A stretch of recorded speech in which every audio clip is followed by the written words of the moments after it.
yet. Here we are. There we go. Welcome. We are so excited that you guys are here with us. I'm Megan, this is Chad, and you're joining us for our Let's Talk About Marriage on Mondays. Yep. We just like to gather here with you guys so that we can talk for just a few minutes about some subject about marriage. And we, every week we just ask you guys and we ask the Lord and we press in and we just say yes. So this is our act and walk of obedience, and we thank you guys for joining in and making it worth it. We always say, as long as you guys are showing up, we're going to keep showing up. So if you're here, we would love for 100% interaction today, because we want to know who's here and we want to be able to interact with you guys. So here's your question to start out with tonight. The question is, one thing that you do to grow your marriage, because we know that what we practice in our marriage ultimately impacts and benefits other people. And if you're not married yet, one thing that you want to do when you get married so that you can keep your marriage a priority. And I love that we have people that aren't married that comment. We get almost just as much comments on the ones that aren't married. They're like, hey, how do we do this? What do we do? Yep. So we just want to encourage you. Keep tuning in, and we want to just stay real with you guys. One thing we've realized is we want to share more stories with you. So tonight we're going to share some stories, and next week you won't want to miss, because we will not be doing it from our living room. Nope, we'll be doing it from an undisclosed location where we will be celebrating our 24th anniversary. So we're going to be talking about celebrating well, and you're not going to want to miss that one. And tonight we're just going to talk about grow, protect, and manage. A little bit, I've always been in sales my whole life, and we were just talking about territories and what it looked like to manage a territory, to protect a territory. And so we kind of wanted to roll that in to marriage tonight, and we think it's a big part. And I actually just, as I was praying about what to share, I looked outside, and last year, actually 2 years ago, my daughter prepared a garden. And so the first thing we're going to talk about is just grow. And I was thinking about what it meant to grow a garden.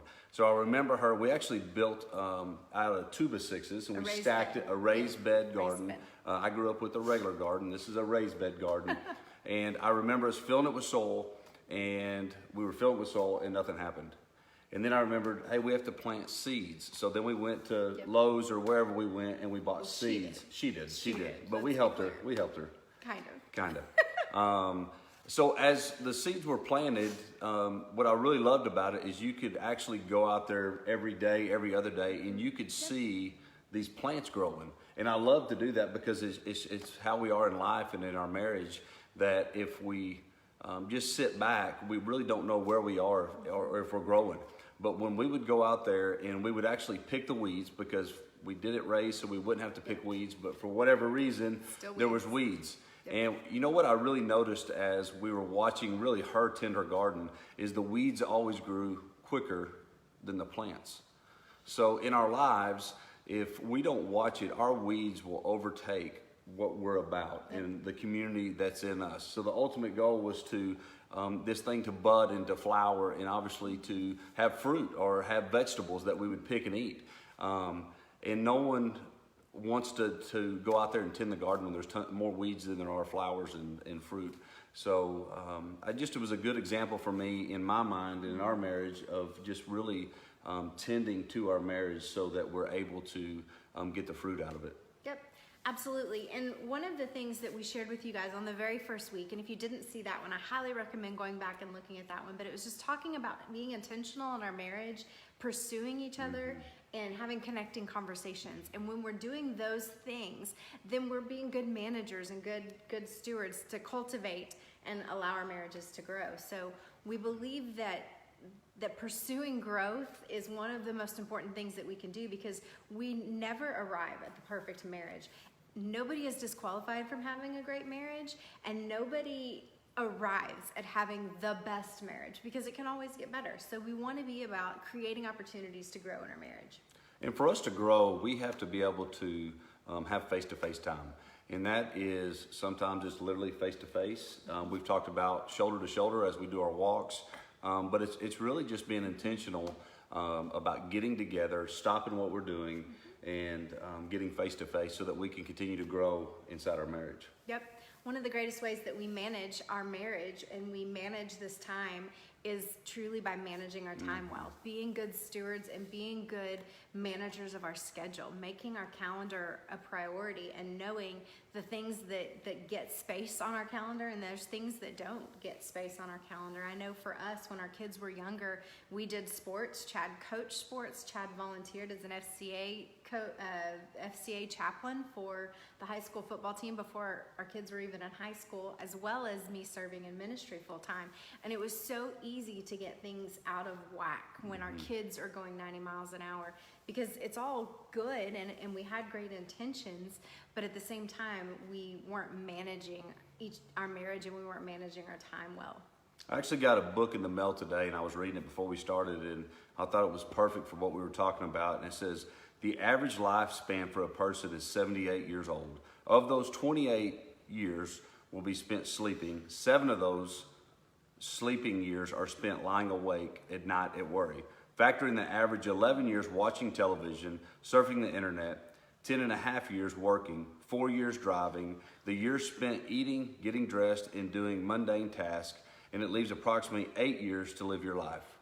And if I read that, I'm like, oh my goodness, we do not have much time to do face-to-face, to be intentional. But one thing I know is when we had kids, we could either manage our schedule or we could allow them to manage our schedule. So it's very important that sometimes we just have to say no. Even in this day and stage of life, we have an unbelievable group of friends and community with. And sometimes they're all getting together, and sometimes we look at each other and just like, as much as we hate to miss the party and the action and the fun and the cookouts and the get-togethers and the laughs, sometimes we look at each other and we just like, it's better if we stay home. It's not wise for us to go because it's been a crazy week, or we have a crazy week that we're coming or going to. So it's very important that even with our greatest friends, when it's going to be a good time and it's healthy and it's good, that we just stop and say, is this good for our family? Yep. So managing our time is one of the most important ways that we manage our family and that we maintain just a pace of growing. And another way that we do that is just by creating rhythms in our marriage, creating things that are those non-negotiables, the things that are important to us. And the only way we can know what's important to us is by communicating with each other and about those things. And to tell you a story, I sold my business a year ago, but year 2 into starting my business, Megan was in ministry, just going full at it, full time with the marriage ministry. 2 years into it, she had actually decided she was going to be a stay-at-home, soon-to-be grandmother one of these days. Someday. So we actually joked about that. Grandma. Someday grandma. Yep. But I remember so specifically that my wife had worked her whole life, and she had been a part of this church for 15 years. And I remember not really knowing what it was, but really identity crisis, because her whole life was spent serving the church and serving the people. And now she's at home looking at the walls, trying to figure out what to write. God put it inside her to write a book, but that was a scary place because she had never been there before. And here I am, as busy as I've ever been, running a business. And I remember just saying, we've got to change. Something's got to change. So I had to be intentional about my time, about coming home and investing and pulling the weeds and pouring out. I may have hurt her because I didn't text her back that day, or I may have rejected her call 10 times in a row because I had people in my office, or whatever it may be. And then I would have to come back and tend to the weeds. And I remember this garden that we had. We could look out our window and we could see it. But you know what? We could see it, and we could see the flowers that were blooming. Sometimes we could actually see stuff growing over the garden that needed to be picked, that was ripe to eat. But if we didn't go out there and get face-to-face with that garden and look at it face-to-face, we really didn't know what we had. We didn't know if there was more weeds, more fruit, or more vegetables. And so that was so important to us. Megan finally sat down and she goes, babe, I am having a crisis. I need you. I was not being a good steward of managing my time. Yep.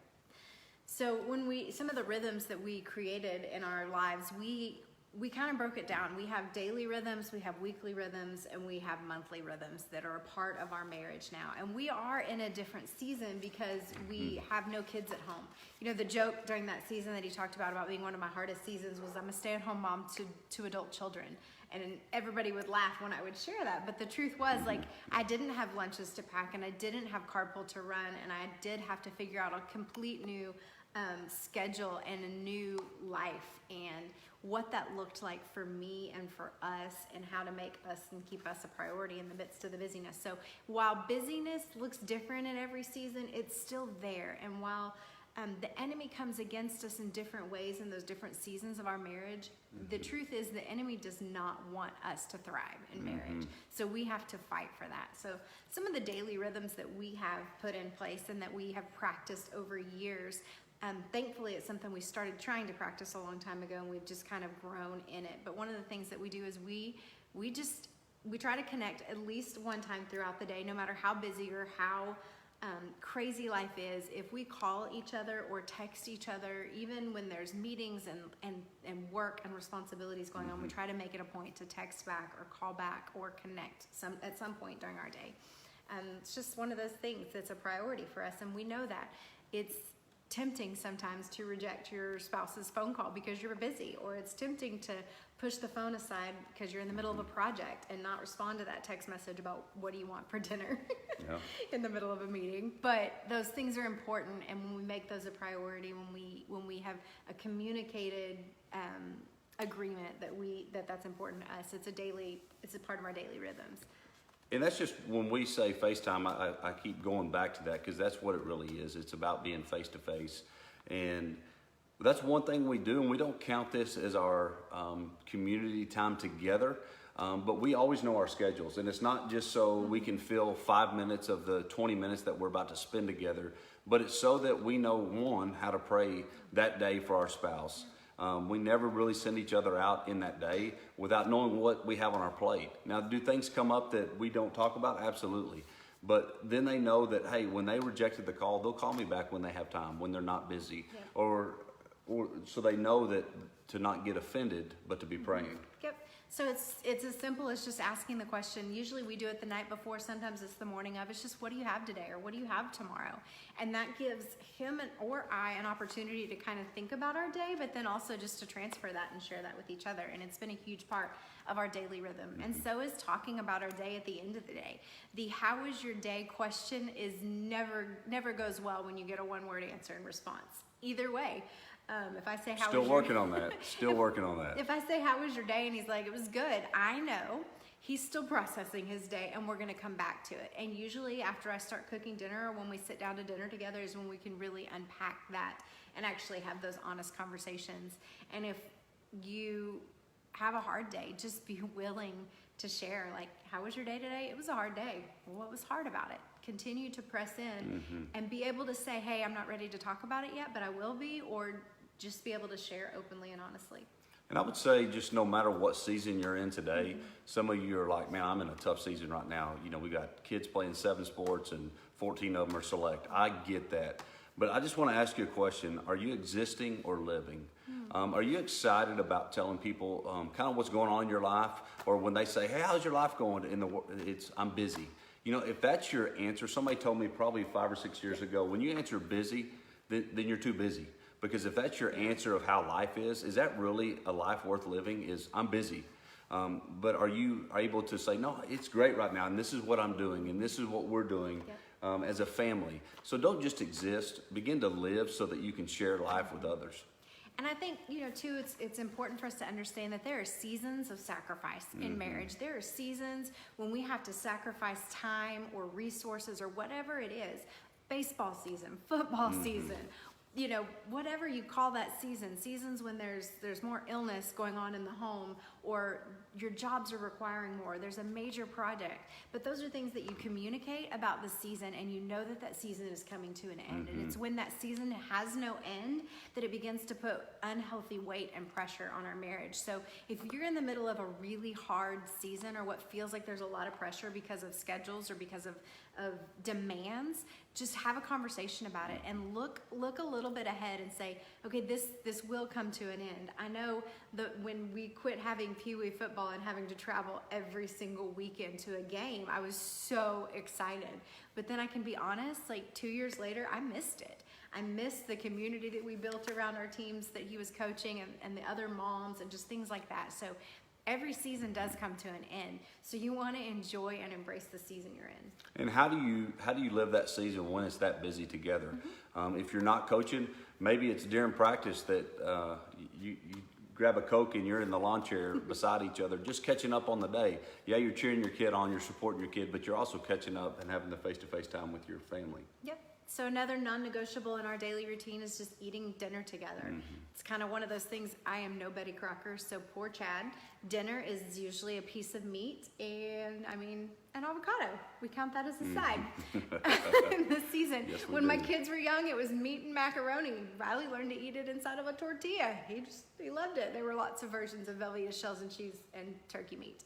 But it wasn't about what was on the table. It was about that we were at the table. And still to this day, Chad and I sit down together and have a meal because that breaking bread and that community and that communion together is such an important daily practice for us.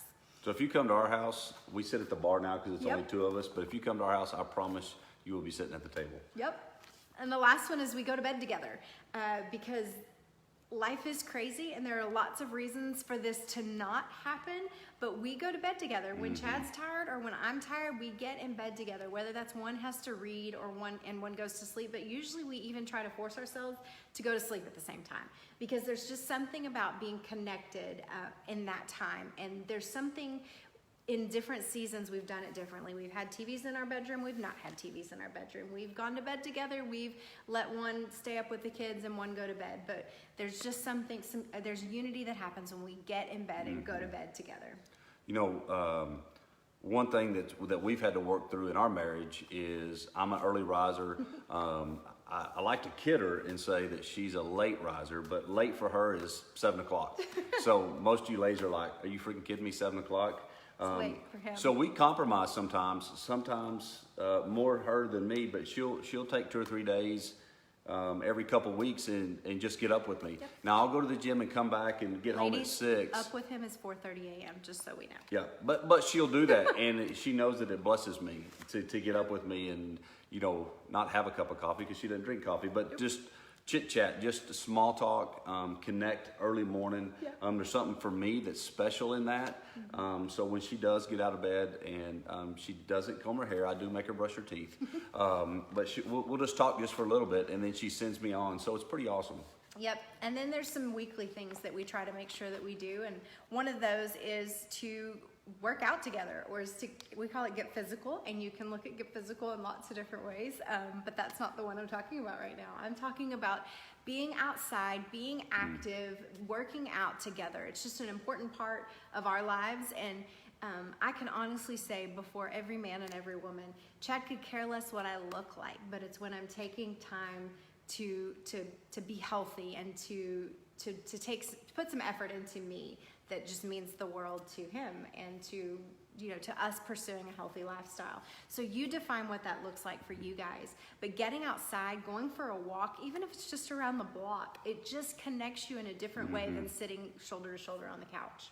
You know, and selfishly, this Facebook Live, we've had to spend a lot of time preparing for it. Sometimes it may not look like it, but we actually do. But we have a really good time just the 2 hours prior to this, just laughing. And I'll share something with you. We're going on a trip next week for our anniversary, and my wife's like, oh, I've got 4 days to get Beachbody. So as she's doing push-ups on the table, I'm feeding her ice cream. So I wish we had a video rolling. My daughter was just going, oh my gosh. So when she would come down, I'd let her do 2, and then I would feed her a scoop of ice cream. Hashtag Beachbody. But it's really just about having fun. Do we really care if either one of us have a six-pack? No, it's about enjoying, just making sure that we're taking care of our body and just enjoying that time together. We had a trainer the other day go, I don't know if I've ever met a couple that likes to work out together. Now, sometimes we have to work on our attitude, right, Megan? Right, Megan? Yeah. But we enjoy it. We truly do enjoy it. And it's just another thing that we do together that we enjoy. Absolutely. So date nights are another one of those non-negotiables. We did a whole week on dating your spouse and why we believe that's important. So you can check back and refer to that other video. I won't spend a ton of time on it, but making sure that we spend one-on-one time together that's outside of the normal. although almost every day feels like a date. I was Yeah. talking to some of our other empty nesting friends, and we're like, pretty much every day feels like date day, but we still try to do something intentional, whether it's just a burger and, time together, but we make that a priority. And the other thing is community. We surround ourselves with other believers who are pursuing the same things we are, who are encouraging us, challenging us, cheering us on. And community is such an important part of us being healthy and being challenged in our marriage. And what I love about our community is we've got some unbelievable friends, and that we actually get together a lot. But they know their feelings aren't hurt when we say, hey, we're not going to be able to make it tonight. They're not like, oh, got a better offer. It's not about a better offer. Well, actually I do, it's with her. But it's about us spending time together, and there's no pressure. What I love about a great community, there's no pressure if you come or don't come. Yep. There's not trying to make you feel bad if you're not there, because they know that our number one priority is our marriage, and they understand that. They get that. A lot of times maybe our kids are coming out and we're like, hey, we're going to stay home. We're going to forfeit the time with you and spend time with our family. Yep. And so then there's also some monthly practices that we try to make sure that we do to create rhythms in our marriage, to cultivate, to manage our marriage, to cultivate growth. And that is, we try to make sure that we spend a full day together once a month. That sounds like ridiculous and crazy, but even in our busiest seasons, when our kids were young and when I was in full-time ministry and Chad was working a whole lot, we would set aside a day, whether it was a Saturday or a Sunday afternoon after church for the whole rest of the day, or whatever it was. I remember when I worked Sundays, there would be an occasion where a lot of times he was with the kids, so they would come to one service and they would be home, they would go do grocery shopping, they would do some of those kind of things, but occasionally there would be a Sunday when he would leave the kids at home, he would get up with me, go to all services with me, whether it was 1 or 3, he would go to all the services with me, we would have lunch together, we would do our grocery shopping together, we would come home and fix dinner or fix lunches for the week or whatever it was that we did. And it was just we just got to do it all together. So setting aside a day to spend together, just the two of you. I know we joked last week, I actually got to have breakfast, lunch, and dinner with Chad, and you would have thought I was just given $1 million. And by the end of the day, Chad's like, can I go to work now? Because he had had enough togetherness. It was good. It was good. But she was like a puppy dog wagging her tail. But it's sweet. It was super sweet. I do love time. Yeah. Quality time is my love language. So even in that season, she was just talking about whether we went to church the whole day together and then went and did something. Was there other things that I could be doing with my time? There's a lot of things I could be doing around the house or whatever, but we knew that it was so important that we spent that face-to-face time together. So we made it a priority even in the busiest time of our life. Yep. And another thing is we do a project, whether it's yard work or fixing something at the house or serving someone else, whatever it is, we work together sometimes. And marriage requires us to do things that we don't want to do, whether it's something I don't want to do, he wants to get done, or something I need to get done that he doesn't want to do. But we make that sacrifice and we do that. We serve each other in that way. So the last thing I want to leave you with, so we talked about being busy and you're like, I'm just busy. Don't let that be your answer when people say, how are you doing? What are you looking like? And they just assume, you usually shut people off so they can't even come into your life because you're like, I'm busy. They're like, maybe they're wanting to invite you and your family to do something. So share your life with them. There are 86,400 seconds in a day in 1,440 minutes. Surely in that amount of time, you can carve out the time to spend with your spouse. And what I love is we talked about the garden. We all want these healthy families. We all want these kids that are doing the right things. We all want this. But are we doing what matters most, is spending time with our spouse so that we can have that healthy garden be in our family? And all of these things that we do to grow and all of the things that we do to manage our time well, they all help protect our marriage. Because when we know each other, when we know that we are a priority, and when we know that we are doing everything that we can to invest in this thing that God's given us together, then there's this hedge of protection that comes around us. The more we can share, the more we can communicate, and the more time that we spend together, the safer we can be as a couple. And so we just want you guys to know that cultivating a great marriage starts with pursuing growth, managing your time, and protecting your marriage. And you may be in a season that you need to go to True Value and buy some Roundup and spray around your schedule. It may be time to pull the weeds off your schedule. figured out. What do you need to cut to make sure that you're making this happen face-to-face time? Don't forget, make sure you message us what y'all do, because we're always looking for new ideas how to spend time together. So what do you do to spend time with your spouse, face-to-face time? How do you grow your marriage? How do Answer you that grow? in the comments. And then we're going to ask one more thing of you guys, because we love connecting with each and every one of you. And we're asking you guys, if you have benefited from this, to share it with your friends, because you know people that we don't know. So we're asking you to share this video, share in the information about the video, what spoke to you the most, so that your friends don't miss out on it. And because we love you guys and we are invested in our marriage and in your marriage, we're giving away one conference registration next week on our anniversary. And all of you who have shared our video for the last few weeks, your name's on a list, and we're going to draw from those names. So make sure you share this video with your friends. Let them know what this spoke to you, why you liked it, why they should spend their time watching it. And then next week live, we are going to share who won one of those registrations. If you have no idea what we're talking about, we have a Fully Connected Marriage Conference coming August 2nd and 3rd in Granbury, Texas, and we'll post the link in the comments so you can check it out and get some more information. We love you guys. We'll see you next week, 8:30 on our anniversary. Yep. Love you guys. Love you guys. See you.